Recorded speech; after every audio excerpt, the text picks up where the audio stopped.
नमस्कार मित्रांनो, दुचाकी चालकांना आता बसणार आहे 25,000 रुपयांचा दंड। गाडीवर कुठेही बाहेर जायच्या आधी नवीन नियम जाणून घेणे तुमच्यासाठी अत्यंत गरजेचे आहे।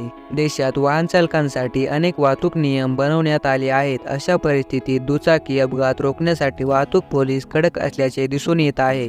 वास्तविक मॉडिफाईड बाईक्स रस्त्यावर अनेकदा दिसतात, ज्यामुळे ध्वनी प्रदूषणापासून ते रस्ते अपघातापर्यंत अनेक समस्या निर्माण होतात। अशा परिस्थितीत जर तुम्हीही तुमची बाईक मॉडिफाय केली असेल तर ही बातमी तुमच्यासाठी उपयुक्त आहे। वाहतूक पोलीस अशा दुचाकींचं चलन कापत आहेत। हे चलन 25,000 रुपयांपर्यंत असू शकते। तर आज आपण अशा 3 चुकीबद्दल जाणून घेणार आहोत, ज्यामुळे तुमचे चलन कापले जाऊ शकते।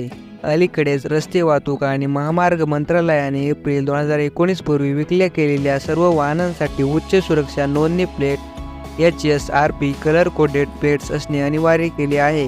HSRP नंबर प्लेट न लावल्यास तुम्हाला 5,000 ते 10,000 रुपयांपर्यंत दंड भरावा लागू शकतो। याशिवाय वाहनांमध्ये कोणत्याही प्रकारची फॅन्सी नंबर प्लेट लावणे ही बेकायदेशीर आहे। सरकारने नंबर प्लेटची रचना निश्चित केली आहे।